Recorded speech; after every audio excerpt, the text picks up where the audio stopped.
Committee. I have apologies from Councillor Crystal and Councillor Bogue. Do I have a mover for those? Councillor Mawson and Councillor Brown. All those in favour, please say aye. Aye. Thank you. Any conflicts of interest to declare? There being none and no public forum. Your Worship, any additional announcements by yourself? No. Thank you. No announcements by me. I'd like to call for any minor matters. There being none. Any announcements by management?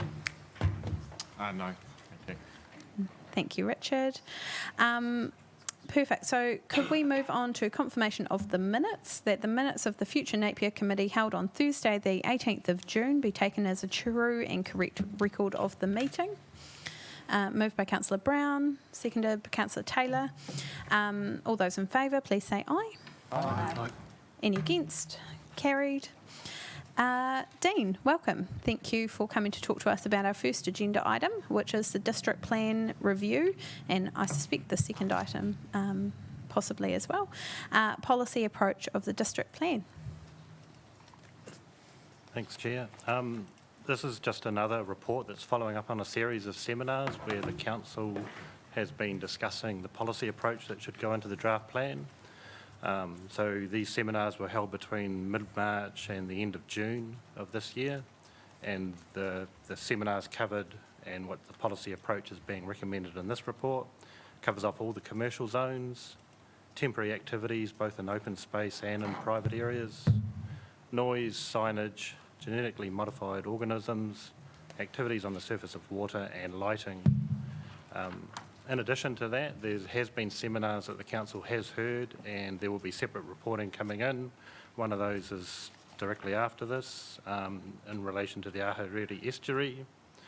There's a mixed-use zone from Ahuriri where we've consulted with stakeholders, and Port Noise. And I can just give a quick update in terms of the Port Noise. There is a public meeting being arranged at the moment for the 19th of August. And that'll just be a drop-in session with a presentation with council staff and the port present to be able to answer questions. I will just take one opportunity to quickly update council in terms of a legislative update that has impacts in terms of the district plan. The National Policy Statement in Urban Development was released earlier this week and comes into force immediately. One of the significant directions that sets for all councils is there will be no minimum car parking requirements within any district plan within the country. That'll come into effect in 2022, but the reality is, as we prepare our draft, we might as well start moving in that direction because that's the reality of it. So any car parking provisions beyond accessible car parks will be entirely voluntary for the landowner or developer to provide. So Council has previously given us an indication that we were moving from 2 car parks to 1. The reality is that will be 0 now as a mandatory requirement. Is that just an urban zone, sorry? Oh, that's every district plan. There is no car parking requirements coming throughout New Zealand. Including I think the question commercial. was all the zones. Does it cover all zones? All zones. No car parking requirements other than accessible car parks. So it would be entirely voluntary for any developer to provide them. If they do provide them, there would still be sort of benefit in having sort of dimensions in terms of manoeuvrability and stuff of what we deal with, and maybe amenity considerations if they are provided around landscaping. But there is no requirement to provide any more car parkings under that national policy statement. Thank you, Dean. I think we have some questions. Are you happy to take those now? Yep. Cool. Thank you. Councillor Simpson. So just on that point, Yeah.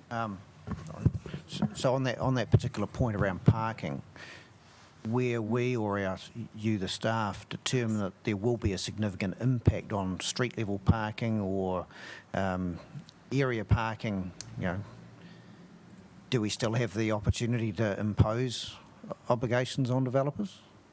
No, it's entirely voluntary, but I guess there should be a lot of voluntary provision of car parking. It's something that a lot of activities would need.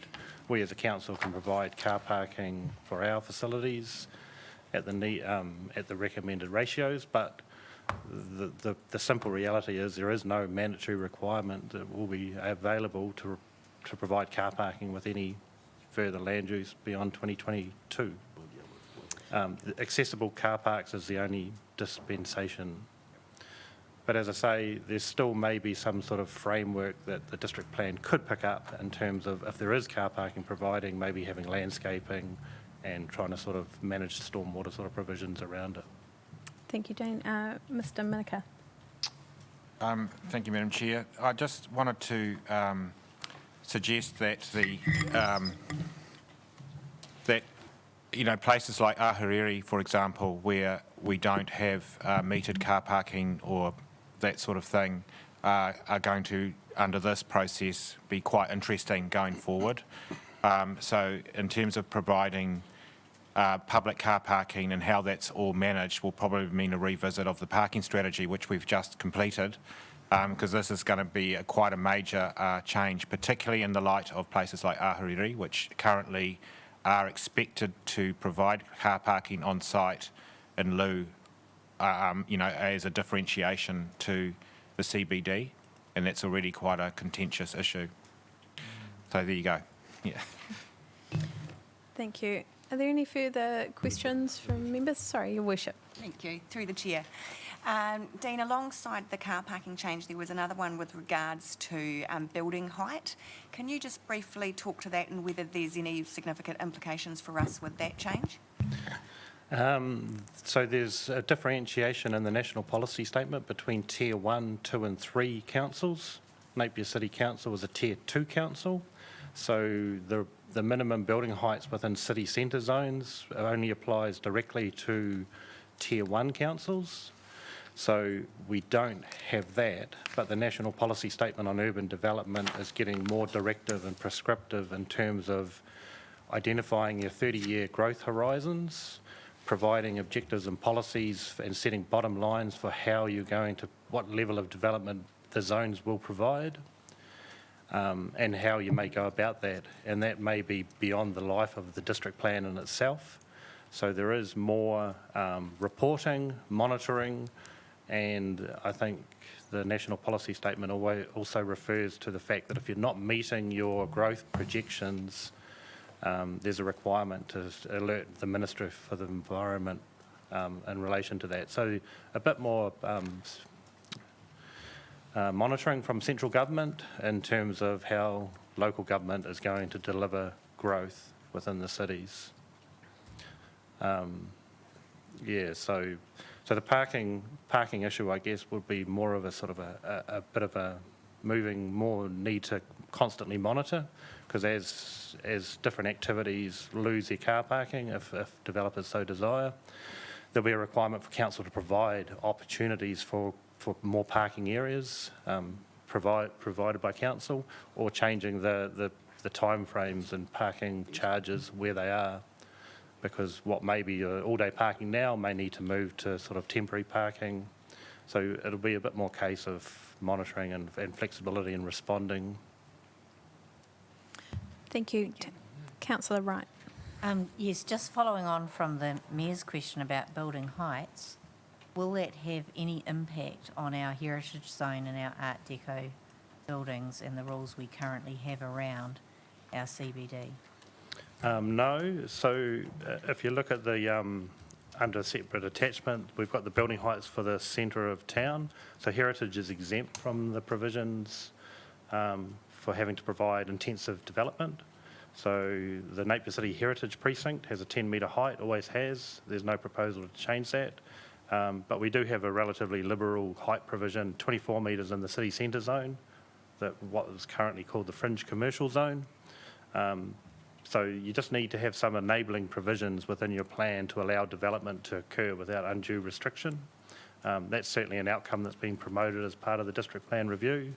It's always been a policy position of this council to have opportunity to have higher rise buildings, but we're not captured by those mandatory requirements to have a minimum of 6 stories in the centre of town. Cool. Thank you. Councillor Tapani, then Councillor Mawson. Greetings.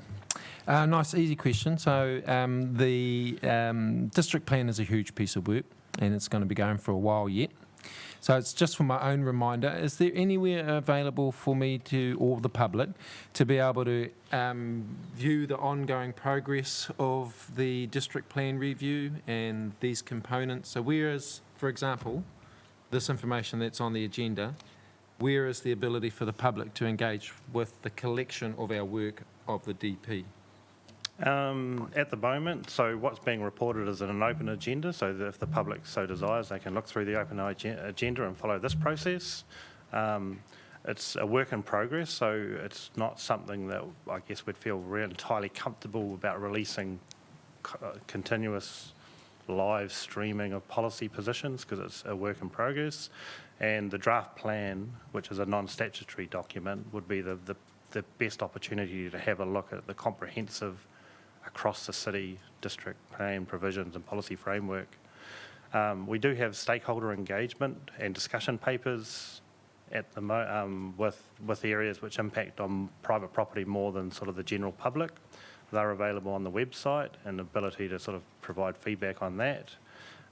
There will be discussion papers developed as part of the draft plan, so there will be I guess summary, user-friendly documents to be able to look at, and if people then want to dive deeper, they will be able to. But at this point in time, it's limited, I guess, through the reporting of the council agendas. Thank you very much. Councillor Mawson. Through the chair, excuse me. Dean, just with car parking being a huge topic for most, do you have any idea? I appreciate you don't speak for central government. Do you have any? Did they give you any idea why there was that motivation to get rid of the car parking by developers? I think it's in relation to the fact that car parking and the associated manoeuvring on-site areas has been the single most identified impediment to intensive development within the cities. So it's trying to sort of remove the biggest hurdle.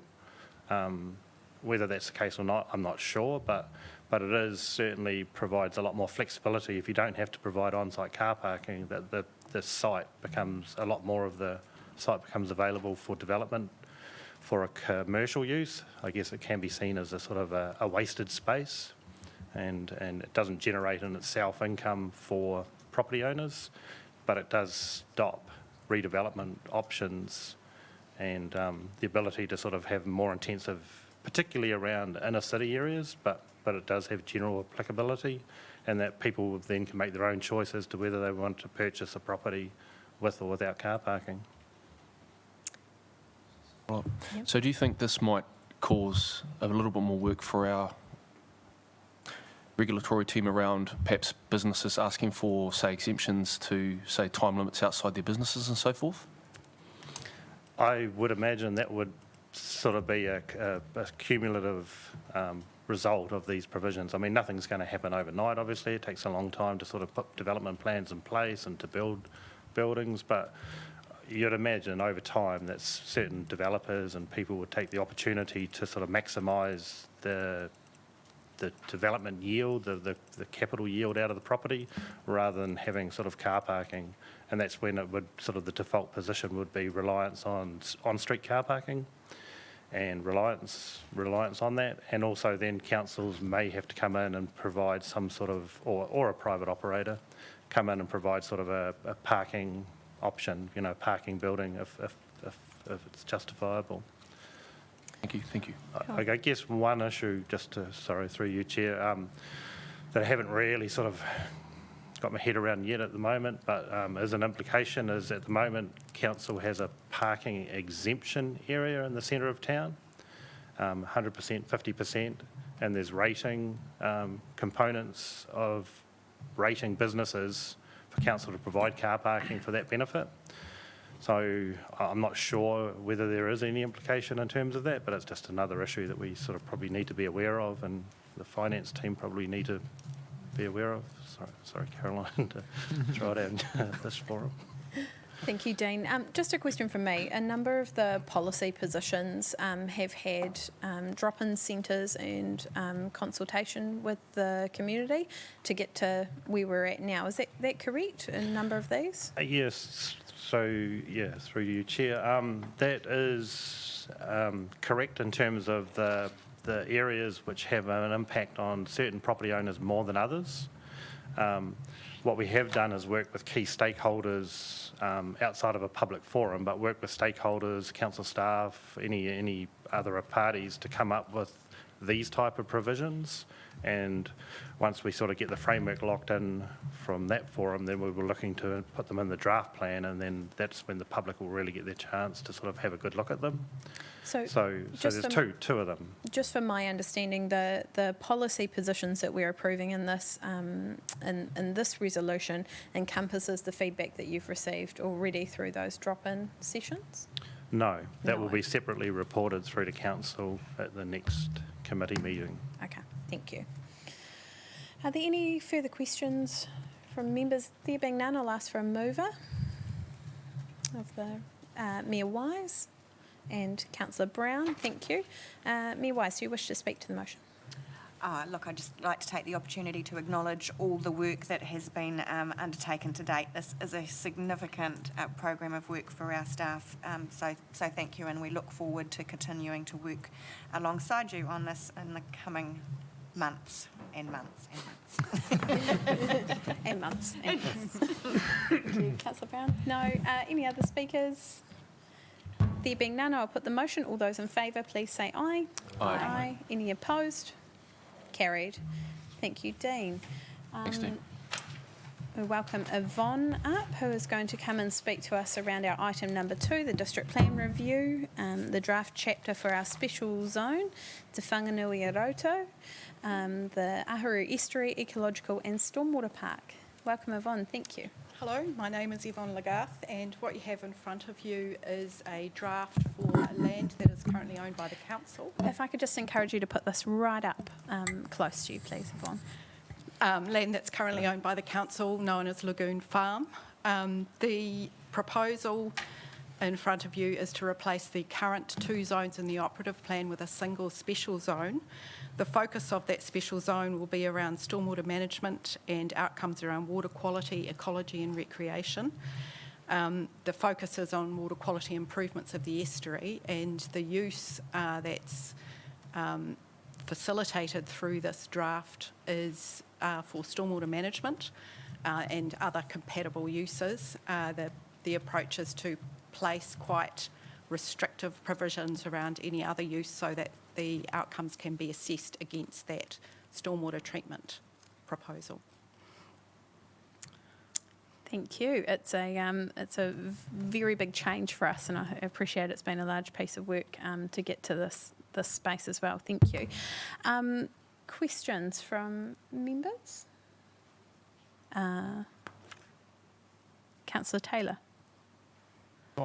Just for some simple clarification, where it says in the recommendation, part 3, that the approach that controls activities to provide for recreation and controls limited commercial activities to ensure these are compatible with the ecological values of the estuary. So any future pathway development in that particular area, because it is a significant part of the pathway profile at the present time, will have to be done through this process. Is that how we read it? So if you're talking about recreation tracks, Yep. yes, they will be designed and positioned so that they can be kept away from parts of the stormwater treatment that may include contamination. So it's, while on the surface it looks like a very low effect kind of activity, the area required for stormwater treatment and the nature of some of the contaminants in that discharge, as well as the adjacent ecology, means that the positioning of tracks would need to be carefully selected. So they're not being excluded, No, but there will be... they may well be relocated, but we have not designed the stormwater treatment or even really settled on the area needed yet, so that level of design hasn't happened. So the approach I'm recommending is that that's assessed through a consent process. Okay, thank you. Councillor Tapani. Just a supplementary question from Councillor Taylor's. Is there the intention amongst this developing work, while as a territorial authority our focus is on addressing our stormwater and contaminants, etc., this concept represents the ability to do that, but also a whole range of new activities. And so is there any thinking in amongst our staff where this could be more than just a water treatment place, but in fact the stormwater treatment could in fact be more than just a facility? It could be a place for the community to engage with, or educational centres to understand how the municipal organisation manages, etc., etc. So is there more than just the stormwater? So yes, there is a bigger concept that this plan provision sits under, and that's primarily the master plan. So all of the outcomes in the master plan, this is to align with. So the district plan can only control whether or not you need a consent. It can't do much more than that. It's a regulatory tool. So there is another layer of work that the council's involved in that will facilitate other outcomes around that land, such as a wetland being developed for stormwater treatment purposes. So the district plan can't get down to that level of detail. Fantastic. And so along the lines of other outcomes, as I read through the report, it occurs to me there may be opportunities for us to better define or align in the areas of cultural, not just ecological and practical reasons. So is there any thoughts from the staff around how we might be able to incorporate more cultural aspects into the thinking? So in this draft, I've looked at cultural aspects such as use of species for landscaping, and I've certainly talked to the council's Māori advisor, Charles, about previous thinking about the kinds of commercial activities that might provide an interface for culture and ecology, but there's no detail at this point on that. But there's certainly the opportunity to keep that conversation alive. Yes, and the objectives and policies are positioned so that that's encouraged. Ka pai. That'll do. All right. If there are no further questions, could I ask for a mover to the officer's recommendations? Councillor Mawson and Councillor Wright. Councillor Mawson, do you wish to speak? No. No? Councillor Wright? No. Any other speakers? No, there being none. Thank you, Yvonne. That was fantastic. I'll put the motion. All those in favour, please say aye. Aye. Aye. Or any against? There being none, it being moved. I'd like to move on to the adoption of the Napier City mobile sign bylaw. And do we have a member of our... Yes. Welcome, Rachel, to speak to us on this. The mobile sign.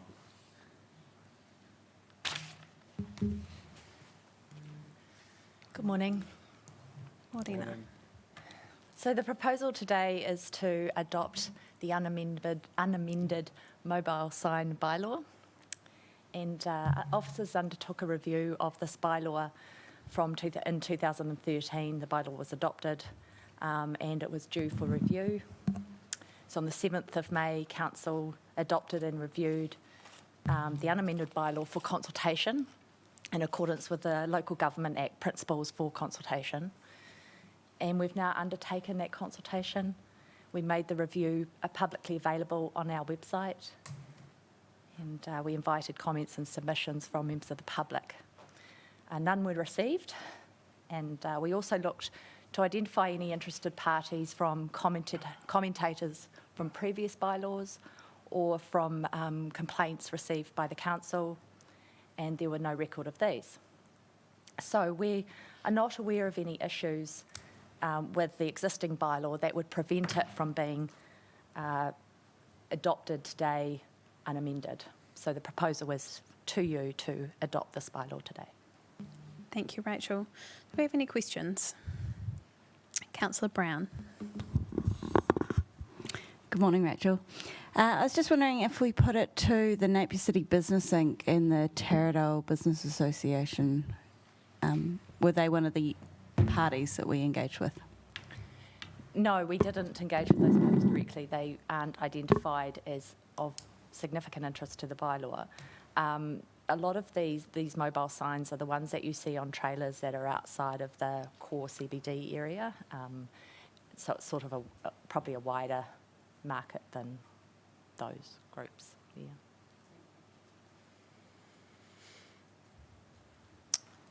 All right, there being no further questions, would anyone like to move the recommendation to adopt the mobile sign bylaw 2020? Councillor Mawson and Councillor Price. Councillor Mawson, do you wish to speak? Just that my father will be happy because he actually submitted to that. I think we received no submission No, last time. last time, right. Thank you. Councillor Mawson, any other speakers? Councillor Tapani. Thank you. Through you sorry, Deputy Mayor, Madam Chair. I just wanted to acknowledge the work that the team have done, and the fact that this bylaw is coming back without changes means that we've pretty much hit a reasonable accord with how things operate within the city.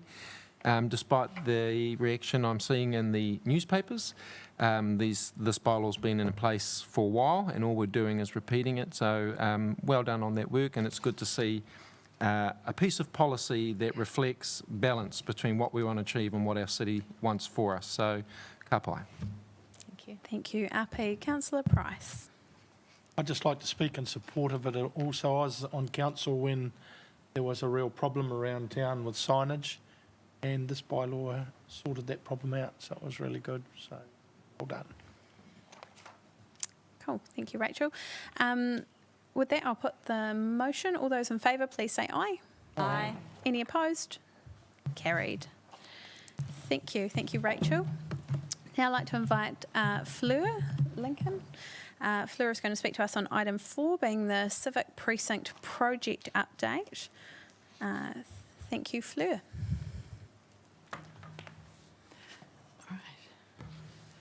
Kia ora koutou. I'll just briefly summarise my report today. So this paper provides an update on progress made to date on this project and the next steps. The paper requests that Council receives the update provided and endorses the process to develop a master plan for the precinct. Council resolved to accept in principle the recommendation to pursue a new Napier Library on the Station Street site and endorse to the establishment of a civic precinct steering group in April of this year. Since this time, Council has engaged the Building Intelligence Group, TBIG, to assist the steering group and Council through the development of the master plan, and has extended the group to include a representative from the Hawke's Bay Regional Council, as well as from Mana Whenua, being Chad Tariha. A visioning workshop is to be held on Tuesday the 4th of August, so next week, at which the civic precinct vision and principles will be established. This will provide a strong framework in which to create a more detailed master plan for the area.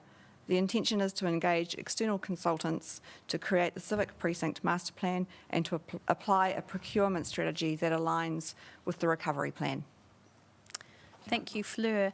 And I'd just like, I suppose, to give a little bit of context as well to this paper. As you're aware, Council has given me the delegation to head this working group, and I'm really excited about our first meeting to come up next week with Councillor Crystal and Councillor Wright on that as well. I think we have a real opportunity in this space, and TBIG have been engaged, as the paper says, to help us work through a process of visioning that out, and then through the development of the master plan itself. I'm really looking forward to that visioning exercise, and then having that come through Council as well. You know, you have a number of representatives on that working group to make sure our vision is represented in what we come up with, and I look forward to bringing that to you for your comment as well. Are there any questions on the paper? Councillor Brown. Thank you. Just a point of clarification around the section in the table headed cost to strengthen and refurbish each building.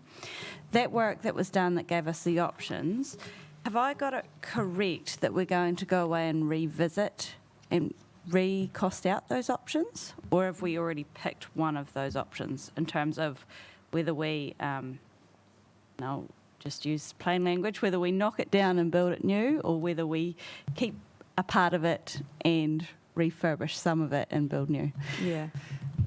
So through you, Madam Chair. So that information was provided in the memo, was that correct? Mm-hmm. Yeah. So this is a process that we're sort of continually working through. I wonder whether there's anyone here who might, from ECR2, who might be able to comment on that particular part of it. Mr. Miniker. Through the chair, I think at the moment the master planning exercise is the first step in the process, and at the same time, you know, the costs of what's we've already done quite a bit of work around the costs, but the actual how that all comes together, particularly in terms of the library building, is really hard to tell until you really know what you're going to do with the site. So at this stage, what we do know is that the old civic building is definitely needs to come down, but the library building is still up in the air, and it really depends on what the master plan yields, what the community aspirations are, to see if that can be reused, repurposed, or not really. So I think just to summarise that, the master planning process and the working group will bring back recommendations to council as part of that master plan development for those key decisions. And there's a number of key decisions to be made as part of this precinct, including what buildings are in and out, kind of all around it. Are there any other questions? Right, I'd like to move from the chair, the recommendations. Do I have a seconder? Councillor Wright. So just speaking to the recommendations, I'd just like to say thank you, Fleur, to all of your work in pulling together that memo I asked for. I think that is a fantastic summary of where we're at to date, and I'd just like to encourage all councillors that we also have a special folder now on our hub where our documents are, which includes that memo and all of the linked documents, which are all publicly available as well on our website. So if anyone would like to delve into any of the specifics, we now have that in one location. And just to re-highlight that I am really, really looking forward to, giving our community some runs on the board in this space and working with them on this master plan development. It's a really special and important part of the city for us all. So a great step in the right direction. Thank you. Are there any further speakers? There being none, I'd like to put the motion. All those in favour, please say aye. Oh, sorry. My apologies, Councillor Crown. I saw your hand pop up. Thank you. Through the chair, I just wanted to commend staff and those from around the table who are on the working group for the makeup of the working group. I think that it shows a great commitment to making sure that the correct voices are being heard throughout this process. So the inclusion of our mana whenua and the opportunity for our youth to participate as well, I think is really important. So just wanted to commend that. Thank you, Councillor Crown. I'll do a second sweep. All those in favour, please say aye. Aye. Any opposed? Carried. Thank you, Fleur. Fleur, you're staying with us, thank you, for item 5 being the Anna Spencer statue. Sure, thank you. I'll also summarise this paper. So this paper seeks approval for the gifting and installation of a new statue within the city centre that commemorates and celebrates the achievements and contributions of Miss Anna Spencer, the founder of the New Zealand Women's Institute and former Napier local. The New Zealand Women's Institute celebrates its centenary in February 2021. The Institute would like to donate a bronze statue of Miss Anna Spencer to Napier City Council and to the wider community to be placed within the city centre on public land. Council officers have approved a location on the corner of Cathedral Lane and Hastings Street, Shakespeare Road. There is currently no adopted policy for managing the gifting of such a significant item. However, the best fit would be the draft Parks and Reserves Donations and Memorials Policy, which sets out a process for managing gifted items. The council approval is the last step in this process, and the matter has already been given approval from the former CE and the Arts Advisory Panel. You will see that the statue is already in the process of being crafted due to the tight timeframes that they've had to meet and the positive response so far received from the council officers. Installation would be expected to occur in February, just in time for the centenary celebrations. The addition of the Anna Spencer statue to the city centre is seen as positive. It celebrates the considerable advances made in education and the empowerment of women across New Zealand, and the contribution that Napier-based Anna Spencer made to this. It provides an additional attraction for locals and visitors and is a connection to the stories of our past. I'm happy to take any questions. Thank you, Fleur. Are there any questions? Councillor McGrath. Yep. I'd just like to talk about the location that the statue is going to go. Fairly busy corner, lots of signage and various bits and pieces. Has there been a traffic safety report completed to say all is good, or we need to make any roading changes? Sure. Fleur, if it's all right with you, we have Robin Malley here Yes. as well. So, Robin, I'd like to invite you up.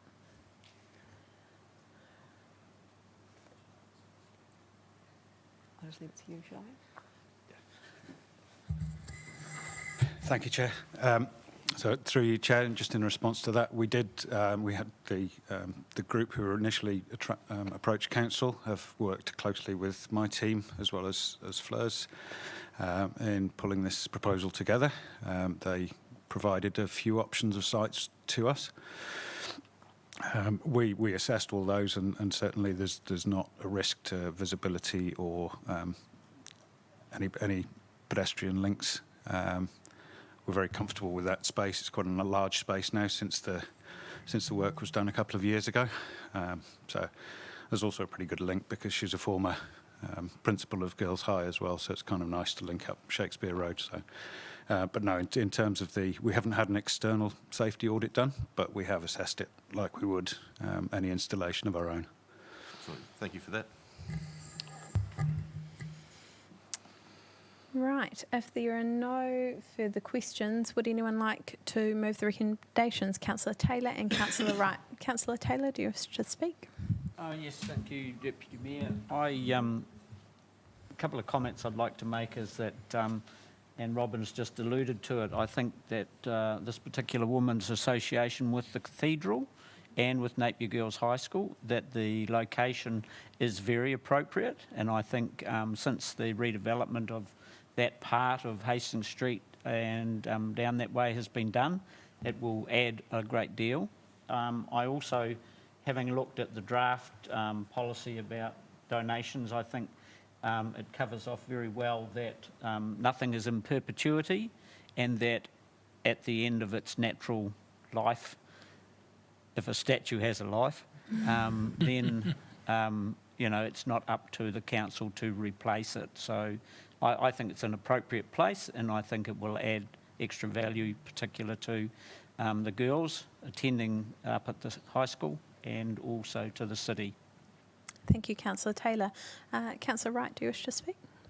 I think it's a significant gift to the city and a very significant person to be remembering. And when you think about the other bronze statues that we have in the city and how much they are loved by locals and tourists alike, and how many photos people take with them, I think this will just be another one of those lovely pieces of public art that the community and visitors will be very fond of.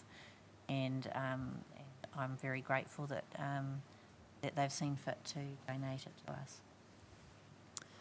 Thank you.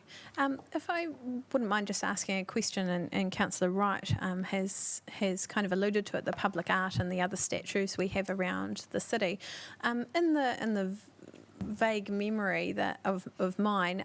The Art Deco lady that we have and her, I think it's a son on the pole in Emerson Street. I understood that was to be a 3-part statue, and that her father was on a bike in Lower Emerson Street, potentially coming up to meet them. And I'm just asking the question: Are we aware of that? I remember Mayor Barbara talking about it at the installation, that it was a 3-part, and is that on our radar?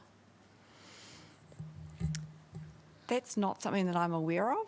That's the Perhaps. first time I've heard about that. But certainly, I can find out a little bit more about that. Yeah, if I could leave that with you. My memory Yeah. was he was a reasonably famous local architect, Yep. yes, who was racing up to meet them. But I'll leave that with you to Cool. have Sure. a think about. I'll check that out. Thank you. Cool. Right, we have a mover and a seconder. Yes, a comment from Councillor Tapani. Just to speak in favour of to reiterate the comments from Councillor Taylor and Councillor Wright. A huge fan of any cultural expression in Napier in whatever form it takes. This enriches the tapestry of our community, helps us to connect to various elements of our past, and enables the opportunity for young and old to engage in a conversation around who is this person and what do they represent to us. So a welcome addition to our city, a welcome addition to the cultural tapestry that we're weaving for our community, and I'm fully supportive. Well done. Thank you to the group that have kohad or donated this. This is fantastic. Thank you. Your Worship, Mayor Wise. Through the chair, and I know it's been said, but I think it is very important to acknowledge and say thank you very much to the New Zealand Women's Institute. I did have a chance to meet with them when they were planning with this, and I know that they're all very passionate about this and thrilled to be able to gift this to our city. So from myself, a very heartfelt thank you to. Very well said. With there being no further speakers, I'd like to put the motion. All those in favour, please say aye. Aye. Any opposed? Carried. Thank you, Fleur, and thank you, Robin. All right. We'll move on to item 6, and I'd like to welcome Michelle Grigg, who's going to speak to us about this. So this is the Napier Recovery Funding.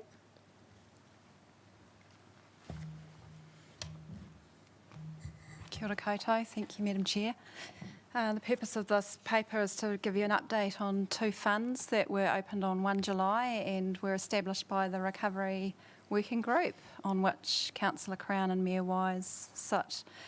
So the 2 funds that you may have seen out advertised are firstly the Recovery Projects Fund, which has a value of $500,000, and the second one is Te Pua Waitanga, which is our Green Communities Together Fund, with a value of $200,000.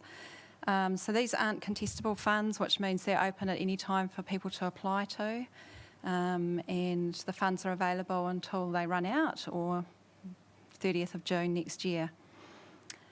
We've had a really good response so far. The 2 funds are being promoted in the community newspapers, on social media, through our networks, community and business networks, and also on the radio. So just to give you an update to the table that was in your paper, which was prepared about 9 days ago, we've had interest, of course, in the funds since then. So the number of applications we've received as at this morning for the Recovery Projects Fund is 16. 4 of those have been approved. There's quite a few still in progress, which we're assessing at the moment.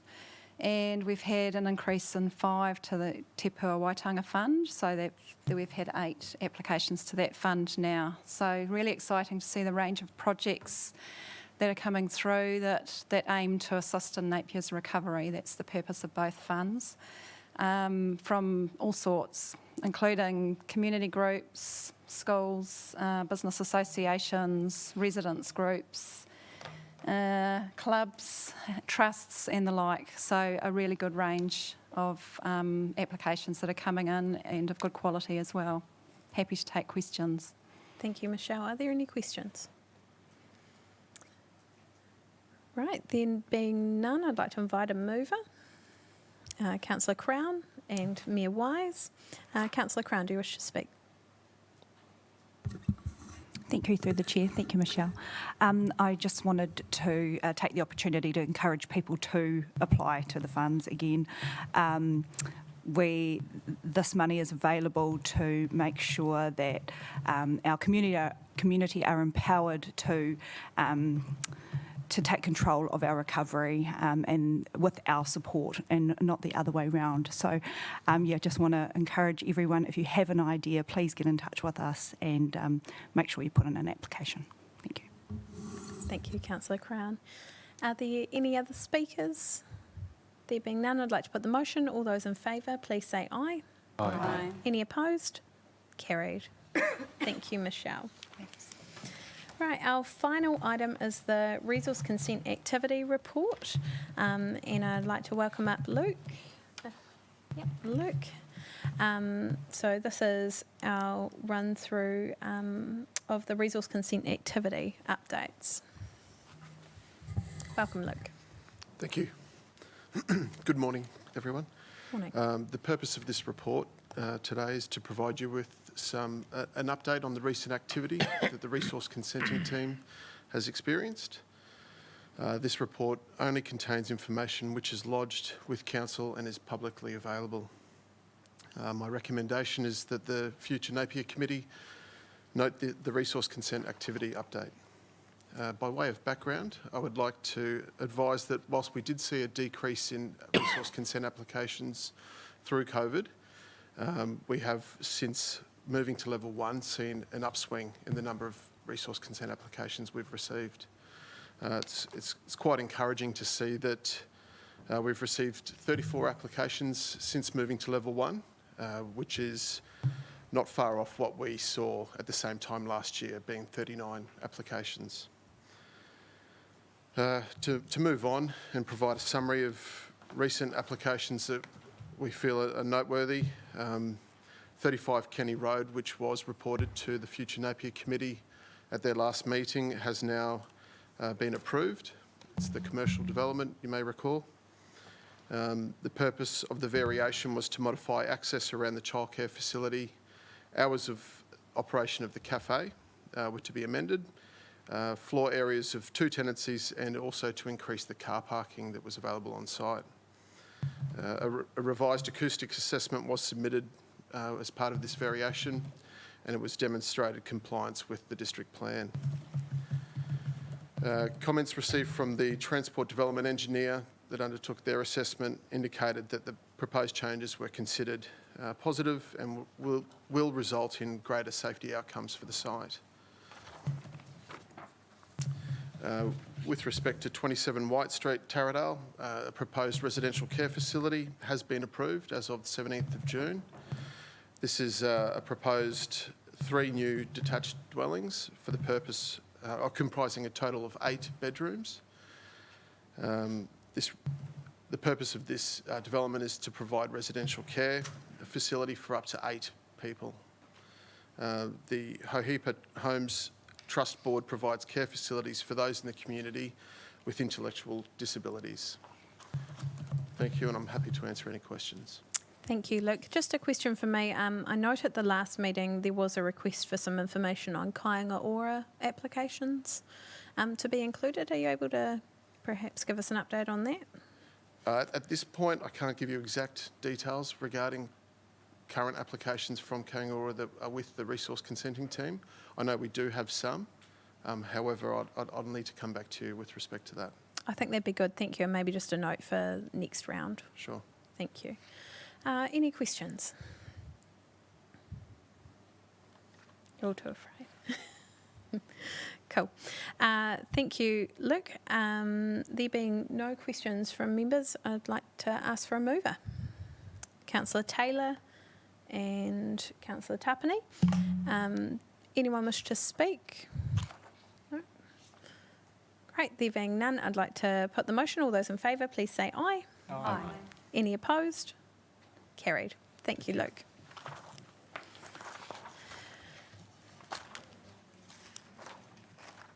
Yes, there we had a mover and a seconder. It was Councillor Taylor and Councillor Tapani. Okay. like to close the meeting and move back into sustainable Napier.